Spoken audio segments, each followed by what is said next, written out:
Soya బీన్స్తో తయారు చేయన gold pro అని mix దొరుకుతుంది. మిక్చర్ లాగా ఉంటుంది. ఇందులో ప్రోటీన్స్ అండ్ ఐరన్, ఇందులో చాలా పోషకాలు ఉంటాయంట.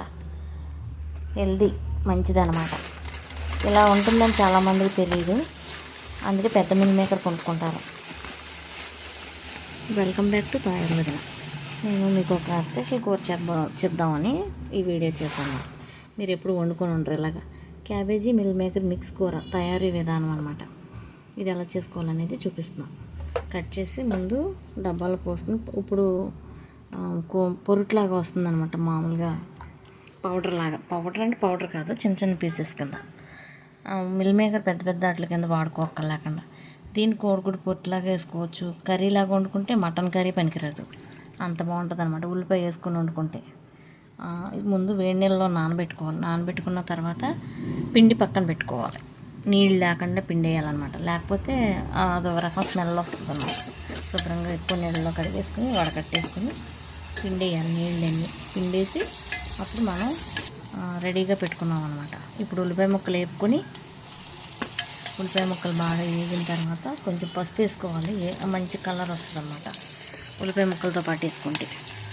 ఓ పచ్చిమిరపకాయ కూడా వేసా.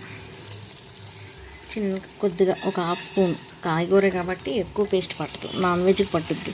ఒక హాఫ్ చెంచా వెల్లుల్లిపాయని అల్లం పేస్ట్ వేసాను అనమాట. తర్వాత క్యాబేజీ వేసి కొద్దిగా కారం, కొంచెం ఉప్పు, స్పూన్లు లెక్కే తక్కువే పడతాయి అన్నమాట కాయగూరకి. ఇవన్నీ వేసి ఒకసారి తిప్పుకొని కొంచెం మగ్గనివ్వాలి. మగ్గిన తర్వాత ఒక అరకప్పు నీళ్లు పోసుకోవాలి. అరకప్పు నీళ్లు పోసుకున్న తర్వాత ఒక ఉడకాలి. ఉడికిన తర్వాత అప్పుడు మళ్ళీ మూత తీసుకుని ఒక విజిల్ పెట్టుకుందాం. ఒక విజిల్ పెట్టుకుంటే మంచిగా ఉడుకుద్ది అనమాట.